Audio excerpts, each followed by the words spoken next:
guess pregnancy hormones just trigger a little holiday retail rage? Attention shoppers, Jason Kennedy has tonight's So True, So False.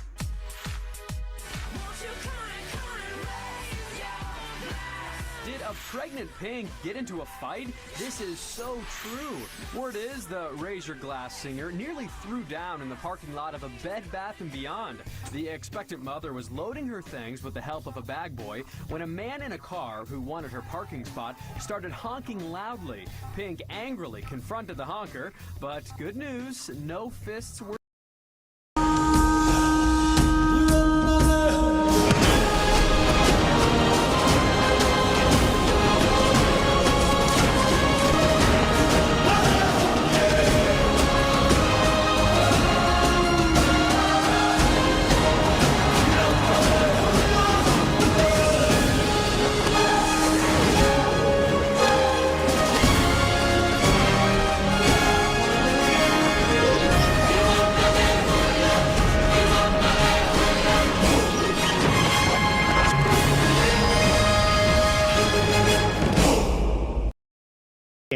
oceanic sediments that are rich in phytoplankton down deep beneath these volcanoes to generate the carbon dioxide you see coming out the top.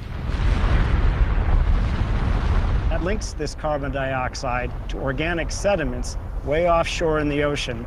The organic matter that was originally phytoplankton becomes carbon dioxide that we see at the surface. Seafloor sediments are getting into volcanoes, and these sediments contain seawater. This is the water that causes the rocks to melt below the volcanoes, forming magma. But a mystery remains. The magma plumes feeding the volcanoes lie sometimes hundreds of miles from the ocean. The scientists now have to figure out how the sediments loaded with seawater are moving so far inland. To find out, the investigation heads for Alaska's Chugach Mountains.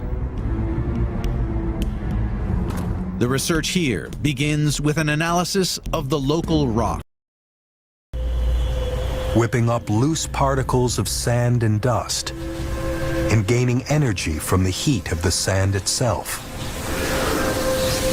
The 300-degree temperatures that baked Mongolia turn a common weather phenomenon into a superstorm.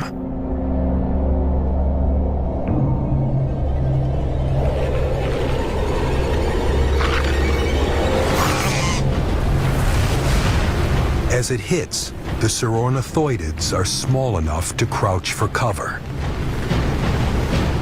But the Tyrannosaurus are out in the open.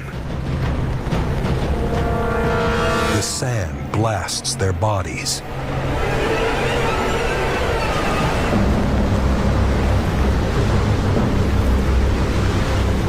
The harder they struggle and the deeper they gasp for oxygen, the more sand fills their lungs. Until finally they can't breathe.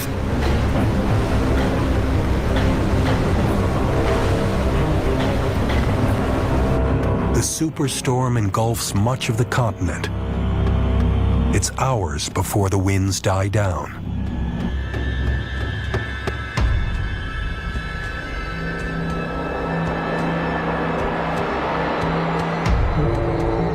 The last Tyrannosaurus, protected once again by the cave, heads to the watering hole on her own. Halfway there, she finds she's the last of the herd. But she's not the last remaining dinosaur in the neighborhood.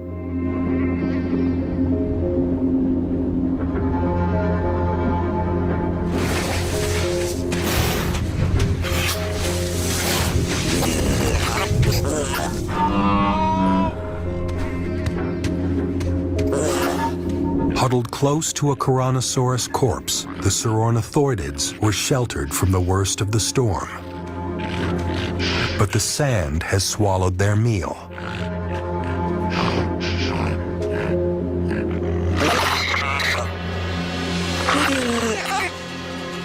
Instinct drives them back to their prime hunting spot, the watering hole, where the last surviving Tyrannosaurus is taking in the much-needed fluid.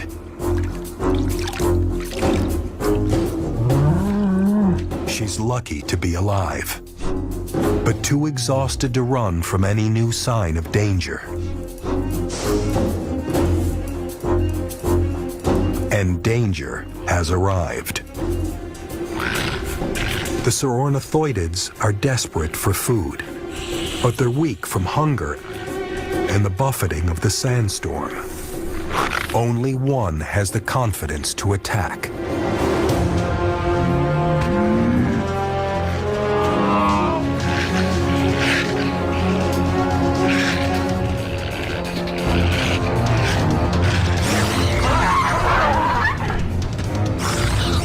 Its prey is still too exhausted to run.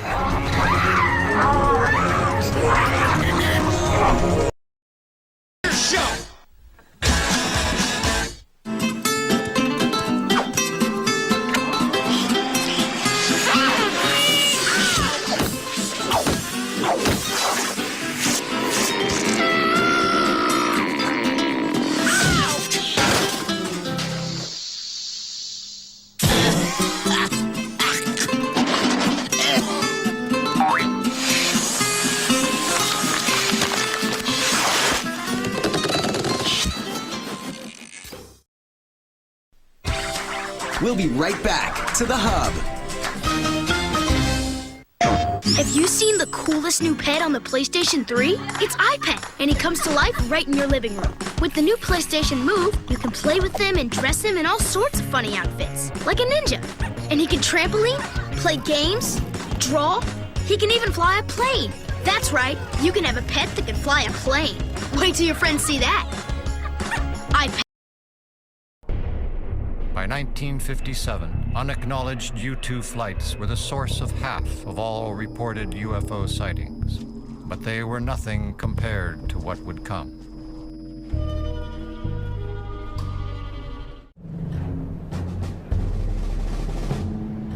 Area 51 was established in one of the most isolated regions of the country.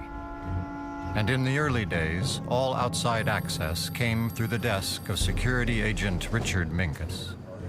All calls came in to Area 51, to that desk. That was the only number in and out of Area 51.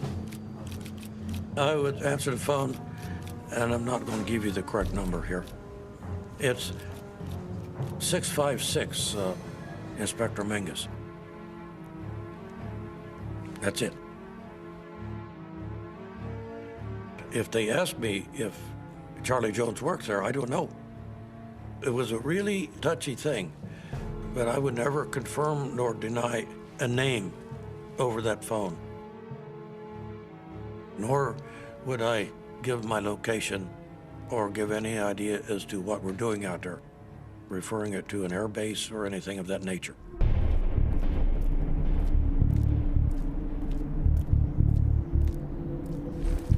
Area 51 was so remote, most workers commuted weekly from Burbank or Las Vegas.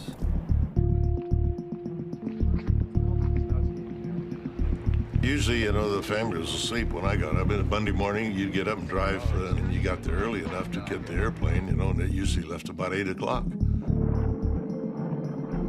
We never even knew how we were going to get out there. We often joke. One week they're flying with bombs, next week they're flying with chickens. You never knew what was in the cargo bay of that plane that you were hitching your ride on. When you got off of the Lockheed Constellation, you went through security and they checked you had to have your badge and make sure that you're the right guy coming in, and they did that routinely. They had very, very good security. Jim Friedman commuted daily. I had 3 children, and the typical, what does your dad do? At school, I told them